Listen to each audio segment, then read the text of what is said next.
At the age of about 7 years old, Ramanuja attended a guru's gurukulam. He learned multiple scriptures along with God stories and philosophies. There are three philosophies that Ramanuja has learned: Advaita, Vishishtadvaita, and Dvaita. Ramanuja agrees with Vishishtadvaita. Yadava Prakasha states that these philosophies are illusions and don't have any meaning. He proclaimed that these philosophies are non-existent. Ramanuja clearly did not agree with Yadava Prakasha's opinion and statement about these philosophies. He disproved Yadava Prakasha multiple times and also set an example for his peers. Yadava Prakasha was quite annoyed by Ramanuja's intelligence and also planned the death of Ramanuja. They were traveling to Kasi, and they took a dangerous route full of bandits and dangerous animals. This was all part of Yadava Prakasha's plan. The whole journey lasted about 1 year. Yadava Prakasha planned to kill Ramanuja over this period of time, but his cousin Govinda or Embar warned him, and Ramanuja went back to the Gurukulam. During his return, Narayana comes down to help Ramanuja as he gets lost and also takes care of him. Overnight, he arrives at Kanchipuram. He realizes that the Lord himself came down to help him and is very grateful for the guidance that God gave him. This was a major turning point in Ramanuja's life.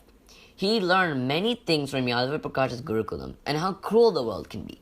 He uses his experiences as an example for himself to help the society and change the ways of the world. Ramanuja traveled many places to give great lectures and speeches about God. Many debated with him on many aspects of not only religion, but many other worldly subjects. He was treated like an equal to the gods. They even heeded to his advice. This can show how great Ramanuja is, when even the gods listened to him.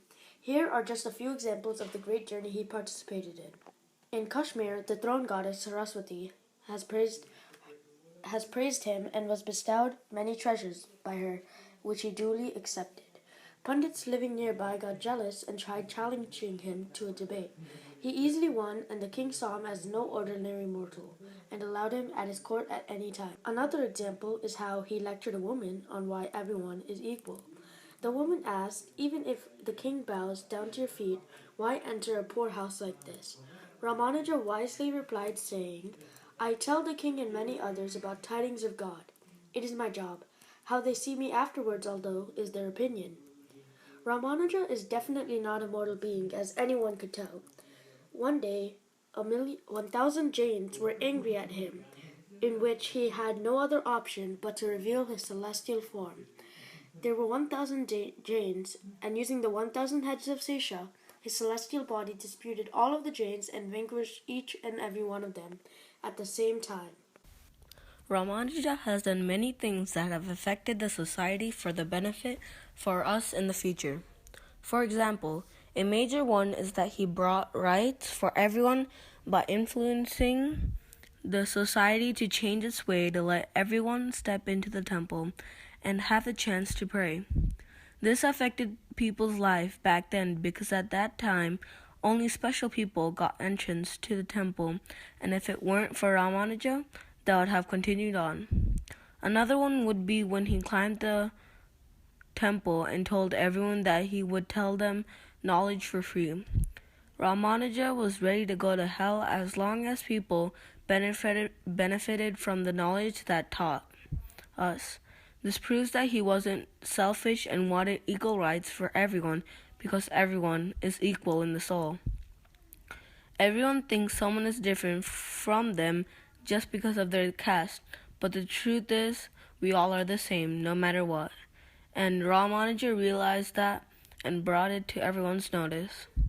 Ramanuja changed how people thought of each other, and without Ramanuja pointing out that we would have judged other people's caste, even though we're the same people, everyone was worshipping God after being able to go inside the temple. But something was wrong. Everyone was worshipping God with fear of his power and not with love. Ramanuja is the one who thought to worship God with love and not fear because we are like his children, but if we do something sinful, then we will get a consequence. Most gurus back then tested you before they took you as their sishya. But Ramanuja wasn't like that, though he never rejected anyone. Everyone back then believed what their guru said about the Vedic scriptures, but Ramanuja was able to figure out that it was wrong and solve the misinterpretation. Ramanuja became so great that he even became the guru of Sri Venkateswara Swami. Some gurus didn't teach certain people because of their caste, but Ramanuja wasn't like that. He accepted anyone regardless of their caste. Ramanuja changed all our lives by making everyone equal. If it weren't for Ramanuja, we either wouldn't be able to enter the temple or and discriminate people based on their caste.